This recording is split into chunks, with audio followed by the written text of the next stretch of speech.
So I have a problem. Actually, I have two problems. One, I hate cold hands. And problem number two, it's getting cold. So I know it's kind of hard to picture that considering I'm in a t-shirt. It is crazy warm right now in the middle of November here in Toronto, but trust me, it's getting cold. And so I need gloves. You need gloves. And in this video, I hope to give you some insight in what type of gloves to wear, when, how many gloves to take with you on your ride. Yes, more than one. And what kind of gloves are out there, and what are the different things you should look for when buying gloves for yourself. So before I get started, let me cover why I have dedicated an entire video to gloves. Your extremities, your hands, and your feet are the things that are most likely to cause you problems on a cold weather ride. If your hands are cold or your feet are cold, doesn't matter what the rest of your body is, you are done. So gloves, I think, are the harder ones. We all know how to wear boots, but gloves are tricky, especially for cycling, and I'll get into why in a moment. I have a collection of gloves in front of me. I also want to point out, this is not a review. I am not reviewing these gloves. I'm going to be showing you a lot of different gloves. I'm going to be discussing the type of gloves and why you should wear one type or another. And lastly, you are not going to see short-fingered gloves. I do not understand the point of short-fingered gloves. I never use them. It is completely lost on me why anybody would. If you disagree, please point in the comments, but that's sort of my view. So we'll start off with summer riding gloves. I have these pair of Specialized gloves. They are incredibly lightweight. They weigh next to nothing. These are the XC Lite. I like them because they don't have a Velcro strap. I hate Velcro straps on gloves. They go on very light. It doesn't feel like you have much there, though they do protect you in case you fall and give you a little bit of extra grip on the brakes. This is exactly what you want in a light summer riding glove. Next is what I would consider a basic pair of cross-country gloves. These are the Fox Rangers. These are a little bit warmer, but a little bit more protection. This is what I would wear mountain biking versus those Specialized gloves, even though they say XC. I only use them on my gravel bike. This is an interesting find. I don't know if you can get these anymore. These are limited edition, all leather road glove, very classic Italian style glove from Specialized. I like these in the spring and fall. They add a little bit of extra warmth without being too thick and bulky.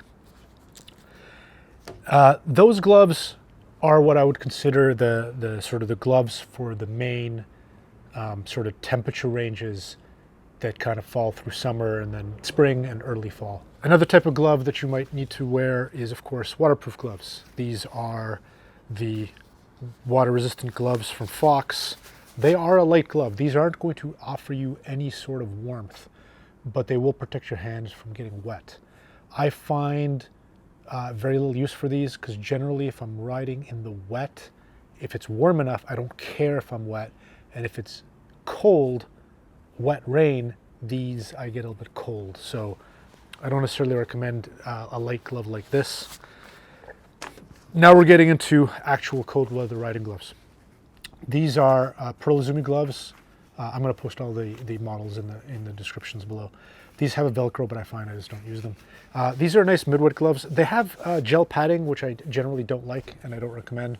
I'm going to see if I can find a pair of these that aren't. These offer a good amount of wind resistance. I believe they even have some water resistance. They have a nice reflective stripe on the back. This is the type of glove that you're going to put on, and then when you get out there, they're going to be a little bit too cold, and that's intentional. If you've ever heard this phrase, it's very popular in hiking, which is be bold, start cold.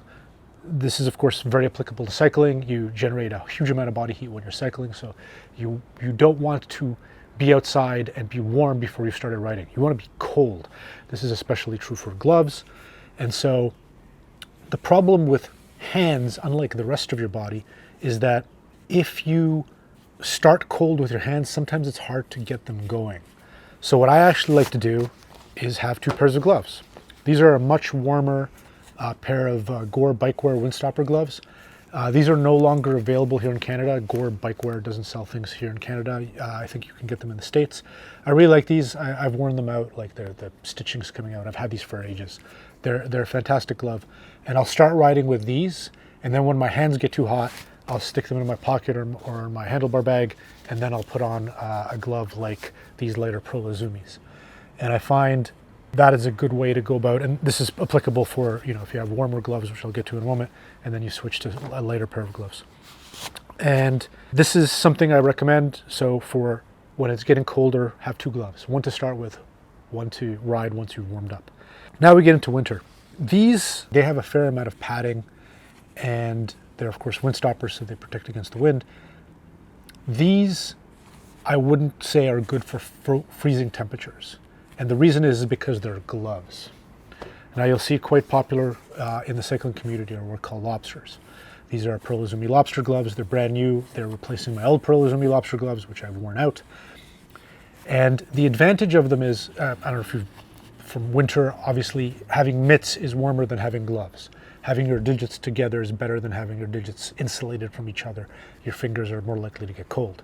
The problem is when you're on a bike, you need the separate gloves usually to hold onto the handlebar and then hold onto the brakes with your separate fingers. A pair of lobster gloves allows you to do that. So you can hold on to the bar with these fingers, and then you have this for your brakes. One of the other advantages of a dedicated glove like this, and you'll find this true for most cycling gloves, but more specifically when they get warmer, is that there's more insulation on the outside of the glove than the inside of the glove. Why is that? You need control. You need to be able to feel your handlebar. You need to be able to feel your brakes. So there's less insulation on the inside and more insulation on the outside where your hand is exposed to the wind chill coming in. There's also a third type of glove that 45 North came out with. I forget the name of these, but again, I'll look it up and post it in the description. They're sort of half lobsters. You're more susceptible to get cold. Pinky finger and a second finger are together to keep warm, but then you have your individual big fingers separately. And for mountain biking, this is especially nice because I usually only have one finger on my brake and not two like I would have to be with lobster gloves. And the last type of covering for your hands, I'm not going to show you here, but I'm going to post a picture of my setup in the deep cold winter. So we're talking about below -15, below -20 degrees Celsius, which is Pogies or bar mitts. I actually have the brand bar mitts.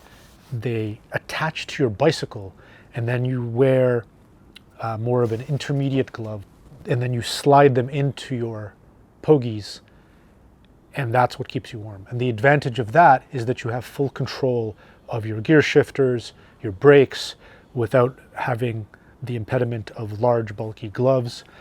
However, you have the full insulation of the bar mitt. And the nice thing about Pogies or bar mitts is that a lot of them, like the bar mitts brand, they have zippers that allow you to regulate how much temperature is in the bar mitt. You can add a little bit of ventilation by zippering them back or forward. And lastly, why not use other types of gloves? Now, skiing gloves aren't bad. Skiing gloves generally have the same concept, which I mentioned earlier, where the inside padding is less than the outside padding. For skiing, you want to be able to hold your ski pole, and so they're generally bulkier on one side than the other. However, if you're looking at mitts, they won't be split like cycling lobster gloves. They'll be entire mitts, which isn't good for cycling. So why not just use a big old winter glove when it's really cold in the winter? These are some Expedition gloves from Mount Okuma Co-op. They are super warm, super big, and super impossible to ride a bike in. They're too thick all around. They do a great job of keeping your hands cold, but it's going to be really hard to hold on to the handlebar because they're just full-on mitts. Next to impossible to change gears. Maybe if you have a thumb shifter, but this is pretty big thumb. And so this is a great example of when you want to use Pogies or bar mitts and not a big old thick mitt like this. Great for keeping you warm on a hike in the middle of winter, but not on your bicycle. One thing you'll see on some manufacturers' websites is temperature ranges, like these 45 North Stormfist 4s state that they are good from -8 to -19. That is quite a wide temperature range. And what temperature they'll work with for you is greatly dependent on the size of your hands, what your blood circulation is like, whether your extremities are normally cold or warm. That's up to you to decide. But my point is that temperature range is just a guide, and ultimately this is something that you're going to have to decide for yourself through trial and error. Fortunately, this is an expensive piece of trial and error. These gloves, for instance, are very expensive, and you're going to get them and try them and be like, wow, this is not working for me for that particular temperature that you wanted. They'll work for some other temperature and it'll be fine. This goes back to my earlier point where I said you should take multiple gloves with you for that temperature range. It's not just the temperature range outside, but the temperature range inside your body, and how warm you're going to get affects what gloves you'll be wearing at that particular temperature range. So, there's no hard and fast rule. This is something you're literally just going to have to experiment with. For instance, I find these, I'm more comfortable at the colder end, like minus 15 degrees Celsius or lower. Then that's when I'm happy. At minus 8, I probably will find these too warm.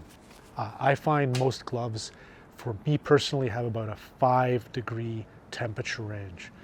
Any warmer and I'm sweating, any colder and I'm too cold.